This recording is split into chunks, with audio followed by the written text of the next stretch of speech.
a submerged pilgrimage site is rediscovered by a lone scuba diver in one of the most beautiful lakes on Earth.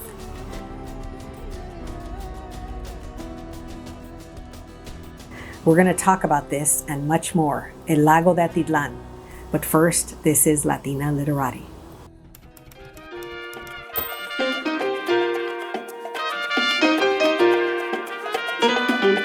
If you enjoy amazing stories, wonderful people from past and present, and great books, then this is the channel for you.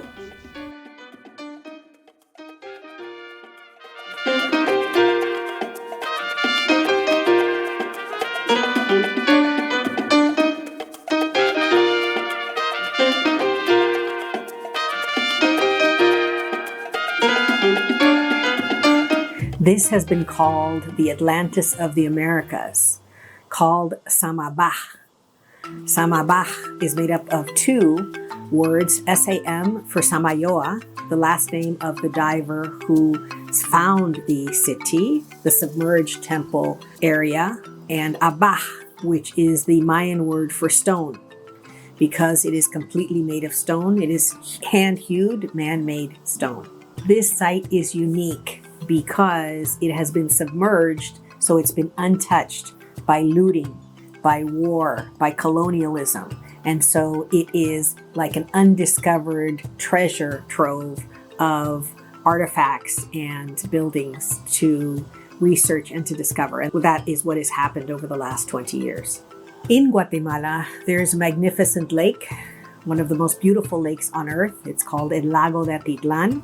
You'll recall that as the Spanish arrive in Mexico and then want to conquer the Mayan world, the cities of the Maya world, they bring along their Aztec warriors that have joined them. And so many of the places in Central America actually have names that are in Nahuatl, which is the Aztec language, not the Mayan language.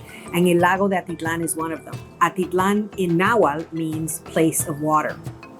And it is an absolutely gorgeous, magnificent lake surrounded by volcanoes.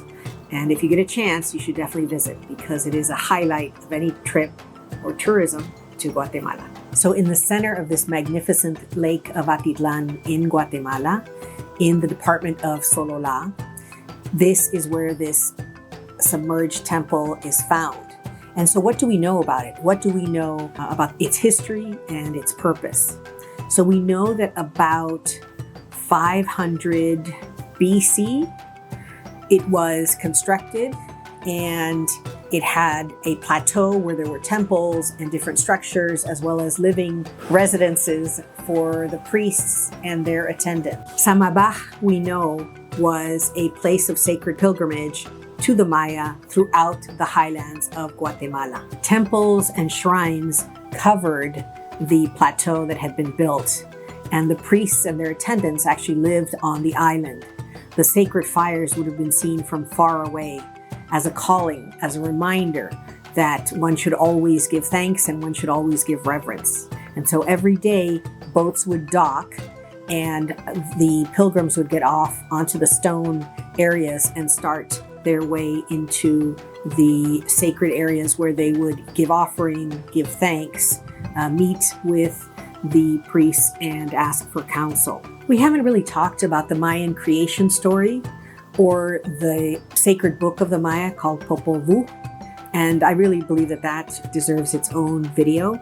But the Lake Atitlán, surrounded by volcanoes with this temple site in the middle, would have been representative of the Mayan cosmos, and it would have been representative of balance in the world where you have the elements of fire and water and earth and air all together in this magnificent area of Atitlán. In about 300 AD, volcanoes erupt and the outlet for El Lago de Atitlán is closed off. The debris and the lava flow from the eruption close it off. All of a sudden the waters rise and the temple is submerged, vanishes for 1,500 years until it is rediscovered in the 1980s by this diver, Samayoa. So that's the most incredible thing. It is encapsulated in water for 1,500 years. And when this lone diver finds it, he tells people about it and they don't believe him. So he goes back with more divers and brings back artifacts and underwater photographs. And then there are research teams from all over the world that come to take a look at what is there. And again, what they find is an absolutely preserved temple site that must have been an incredibly sacred place for 800 years when it was in use. Pretty amazing. Atitlán Lake is surrounded not only by volcanoes, it's surrounded by towns. And there are 12 towns, each one named after one of the apostles. And each one has their own traditions and architecture and marketplaces and things to see. And so really recommend to take a boat ride to the different towns to meet Mashimon. And that's a traditional deity that was combined with some Catholic traditions in some of the towns. So it's kind of fun to take a look at that as well. But I thought I would share with you at least one of the legends of Xocomil. In Atitlán in the morning, it's completely covered in boats going back and forth on the lake. But in the afternoon, the boats disappear because in the middle, the waters form this kind of circle. And I think it's exactly above the sacred temple found. So what that relationship may be, I don't know. But it is said that boats don't go out in the afternoon because of this Xocomil.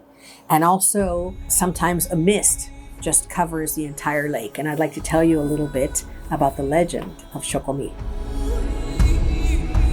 A long time ago, there lived a princess, or the daughter of a cacique, a chieftain. And she was said to be so beautiful and sweet. She was promised to the son of another chieftain or cacique. She would go to Lake Atitlán in the mornings to bathe. And the waters themselves fell in love with her. She was so beautiful. And she, of course, sees and falls in love with someone who is not of her social status. A young man who has nothing but his love to give to her. When he realizes that this love can never be lived, he walks into the lake and drowns himself. And she follows him. The waters are so angry that they are said to have begun to swirl. And that is one of the legends of Xocomil, that in the afternoons, when the mist covers the lake and the waters swirl, that is when the two lovers can be together, and it is their way of living their love forever in privacy. So that is one of the many legends of Xocomil and El Lago de Atitlán. And now for the book recommendations, my favorite part of the video.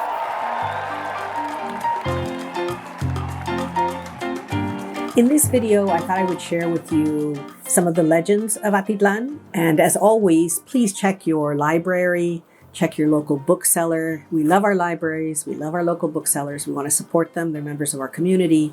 And so if perchance your local library or your local bookseller don't have a particular book or they may not be available to you, we always include links in the description box so that you can acquire them if you so choose from independent booksellers online.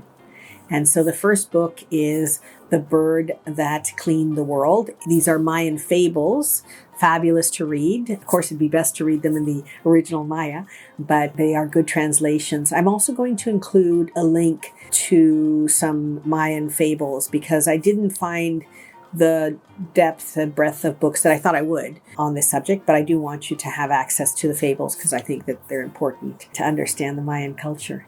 So I'll include that as well in the description box. Thank you so much for joining us on this joint journey, and it really is a joint journey. Would love to hear what you're reading this summer and what you think about what we've presented here today. As always, we would love you to subscribe to Latina Literati and let us know your thoughts about what you'd like us to present to you.